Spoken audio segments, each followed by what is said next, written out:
Hey everyone, what's up? So, it's been about 2 years since Security Breach released, and Ruin's coming out in a couple days, so I wanted to look back on Security Breach before its launch, post-launch, and the positive and negatives I have with the game, and things I want Ruin to do better. So, without further ado, let's go back to the beginning. So, all the way back after AR and Help 1 released, we ended up getting teasers for this new game being developed by Steelwolf Studios, the same devs who made Help Wanted. The teasers were like little showings of like the characters and stuff. And in Freddy's teaser, if you like mess with the brightness or whatever, you would see a figure out in the distance, which we now know as Vandy. And we see Vandy's mask in Help Wanted and emails between Vanessa and Lewis in the AR files, building her up to be the main villain for Security Breach.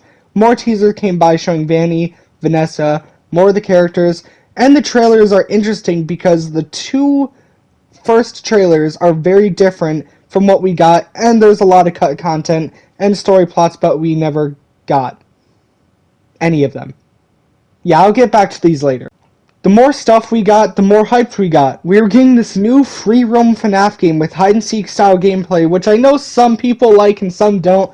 Me personally, I find it terrifying. But it was a huge mall with so much to explore, with multiple characters, and with this being the biggest FNAF game, and there was a lot of hype and expectations around it, along with a lot of impatient people telling Steelwolf to give us more info and to basically release the game soon, and this must have put a lot of pressure on Steelwolf, and this might have made them rush the game. On the game's launch day, December 16th, it was set to release around 3 or 4 a.m., and it ended up getting delayed to around 10 p.m., correct me if I'm wrong, which some of us didn't think much of it, which we should have seen this as an obvious red flag. When the game released, it didn't have a good reception at all. It was unpolished, buggy, and overall unfinished in multiple ways. Some bugs even game-breaking, causing you to restart the whole game. To say this game's launch was bad was a huge understatement. Besides the bugs, the AI was bad, losing you quickly, running in the walls, teleporting around, looking at you, Chica, and staff bots didn't make it any better. Yeah, there are some places where they worked, but in some areas, there was just an unnecessary amount, and a very annoying amount, and sometimes they would grab you left and right, causing you to get killed by one of the animatronics. This was very frustrating. Even now, some of these are still an issue, but at least it's bug-free. Mostly. I know on PC it's different, but on PS5, from my personal experience, it works completely fine, and they have fixed most of the bugs in the game, still being some audio bugs like Moon still being heard even though he's gone. And the cut content, there is too much cut from this game. Voice lines that indicate areas or story beats that aren't in the game, mini-games, boss fights, extra content, survival mode, and so much more. This has to be the most cut content I've seen in any game. I'll leave a video by Tetra Bit Gaming in the description of him going over all the cut content. But in the trailers, we see a lot of things, we hear this voice, which we assume is Afton, talking, saying, "You will do as I say, you will bring me what I want, and if you fail me, then you will, both of you, burn." And we've never hear that at all in the entire game. And there are some areas, or some events that we see in the trailer, like with Vanny and everything, that we never see, like cutscenes or whatever. And note, I've heard some people call this out, some points in the trailers are there specifically just for the trailer purpose. I'm not saying every single part of it is, but there are some stuff that I heard people pointing out that are just part of the trailers. A lot of games do this, including games like Spider-Man and God of War. Remember what I said about cut story beats and whole plot points? Well, when you get to the exit at the end of the game, this is said by Gregory and Freddy. Freddy, it's open, let's go! No, I cannot exit this facility. Of course you can! Come on, we can hide you somewhere. Without a recharge station, my systems would shut down within an hour. It is a safety precaution. It is my design. This is where I must stay. Do not return. It will never be safe. I will miss you. Freddy, if I leave now, nothing will change, will it? There will be more disappearances. Yes, I am afraid that is correct. Gregory, you have a choice to make. The door is open, and you can go. Or you can continue to investigate the secrets of the Pizzaplex. I feel there is something else going on besides Vanny. Yeah, this makes no sense. The only time we ever hear anything about Vanny is if we go to Fazerblast. And in that playthrough, in that clip that I showed you, I never went to Fazerblast yet. And the only time we ever hear anything about disappearances is in the Leave ending, where Gregory gets out of the Pizzaplex and is sleeping in a cardboard box using a newspaper as a blanket, and we see something about 9 missing people in the area, and Vanny, who probably takes and kills Gregory or something. There is so much story missing here, it's frustrating. And remember Vanessa, who is also Vanny? You know, the character who is built up to be the main villain for 2 years? She has 1 minute of screen time. And I wish I was joking. She is the most disappointing thing in this game. And there's so much missed and wasted potential from her. And she doesn't even have her knife that was shown in teasers and merch. And Freddy was going to get hacked or possessed at one point, which would have been so interesting and kind of scary. Seeing this character who has done nothing but help us throughout the entire game turn on us out of his control. But sadly, this is just another one of many things cut from this game. And the boss fights, which really aren't boss fights, but whatever, they're okay, I guess. Monty's boss fight has to be my favorite, though. You have an objective to do while actively avoiding him and making sure he doesn't cut you off sometimes when his AI turns smart for a good couple of seconds. I also like Moon's, but you can get through it in like a minute.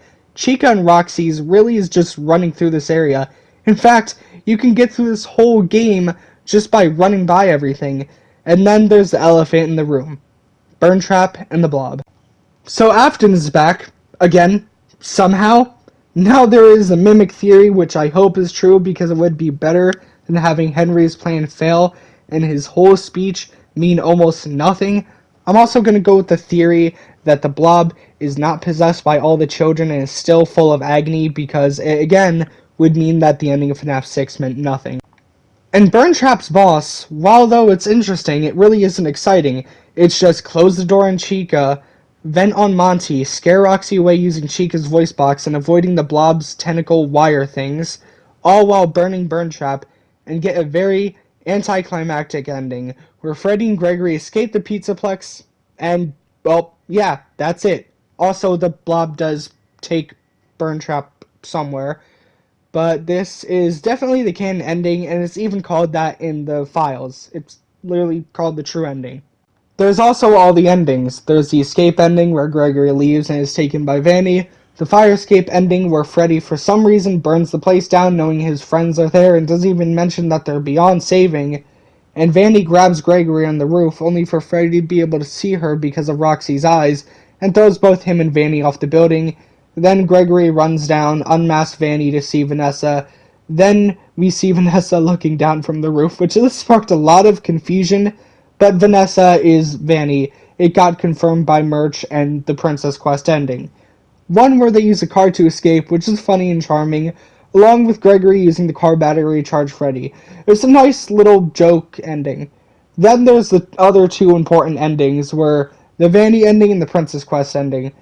And the Vanny ending has Freddy and Gregory go stop Vanny while being surrounded by nightmare staff bots, with Vanny telling them to disassemble Freddy, then he just gets completely torn apart by staff bots, even though he's Freddy and he has claws, but okay.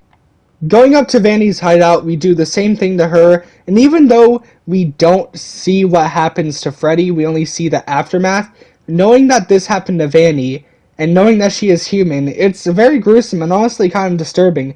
Gregory then finds Freddy and just all completely torn apart, and he says, "You are my superstar," then dies. It's a very sad ending, but it's also just very quick. You just run from Vanny and the others, and there's not much but that.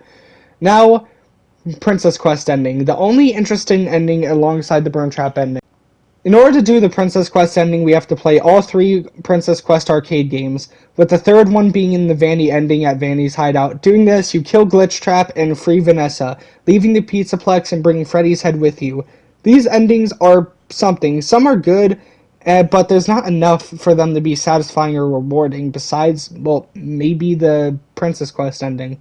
Also, this game really isn't scary. There are only two parts, which I'll talk about later, that are creepy, but everything is just so bright, and the place is just so huge you can spot animatronics all the way across the room, making it easier to get around them.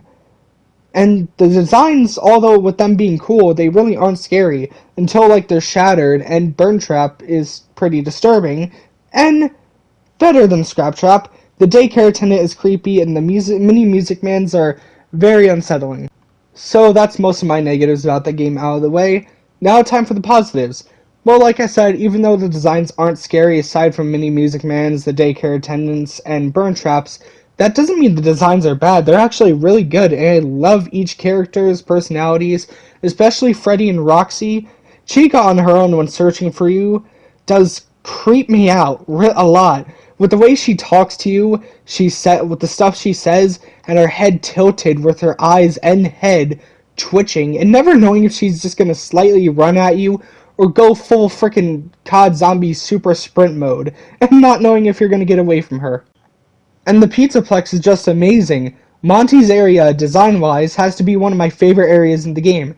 It's a huge golf course with water, mechanical alligators coming out of the water, small ball pits.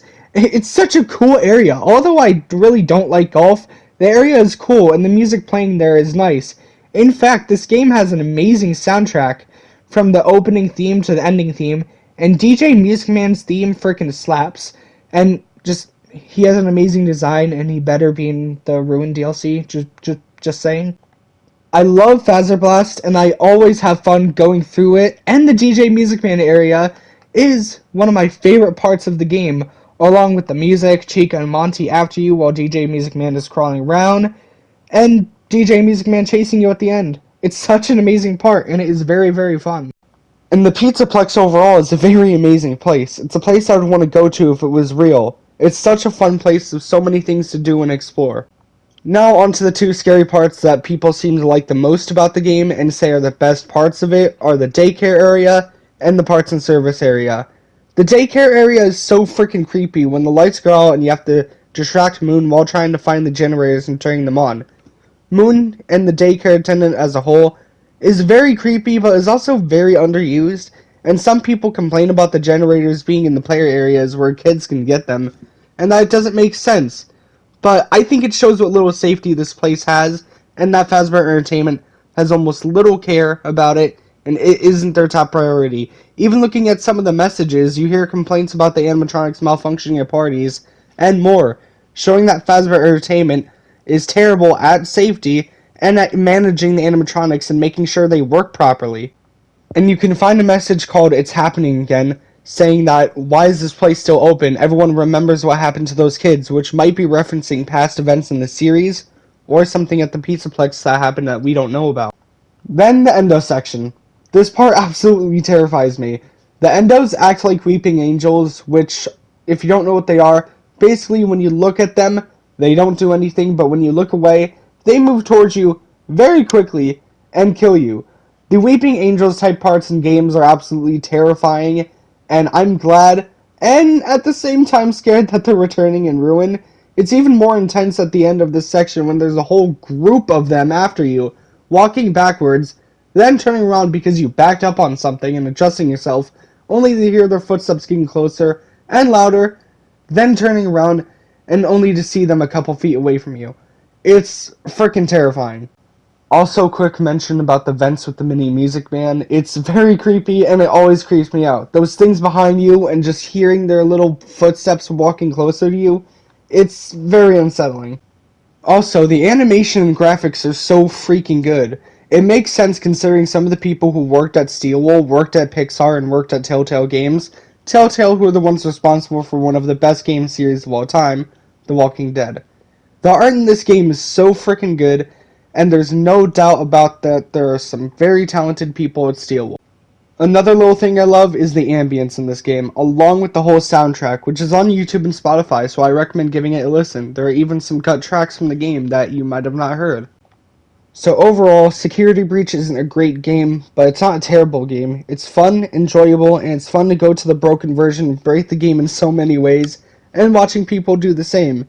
And it's also very nice playing the fixed version of the game, no bugs or anything. just a fully playable game. And this is charming, and I recommend trying it if you haven't. Now that that's all done, let's talk about Ruin. Ruin was teased last year, and we got a trailer for it 2 months ago, and I love what we saw. The place is broken down, and I've always wanted a FNAF game that takes place in an abandoned place. And it's very dark and creepy, and the designs are even more torn apart and, well, are ruined. The mechanics also look very interesting, and I'm looking forward to seeing who or what this glitchy bunny character is at the end of the trailer. Probably Glitchtrap. But I hope we do see more of Vanny in this, and definitely more of the daycare attendant, or Eclipse as a lot of us are calling him now. And I hope we get more answers to questions and mysteries we got in the main game, especially the retro CDs and who or what Burntrap and the Blob are. I also hope there's multiple endings, just be more clear on which one is the canon ending. I would like to see if we can save any of the animatronics and maybe choose who to save, or maybe we can even save all of them. It would be cool if the Vanny mask protects us from the other animatronics, like the Freddy head in FNAF 2, but there's something else in there with us, and maybe Vanny is here, and the mask doesn't stop her. Overall, I hope that this is better than the main game, and I really want survival mode to come back to Ruin, and have a main game version of it and a Ruin version. Please, Steel. I and many people would love to see this content back into the game. Please! But yeah, guys, that was it. Let me know what you think down in the comments below. And this is my first time ever writing a script for a video and going off of that, along with adding some things in post-editing. And so if you have any tips or anything I could have done better, please let me know in the description below. And I will be streaming Ruin right as it releases, so be sure to check that out. There's also going to be a lot of Security Breach Ruin videos coming out soon. And yeah, I will put all my, Discord and all that stuff, links down in the description below. So don't forget to leave a like, comment, share, subscribe, and turn those notifications. And also, please subscribe. You can always undo it later, and it would be really cool. So, anyways, guys, hopefully you all enjoyed, and I will see you in the next one. Peace.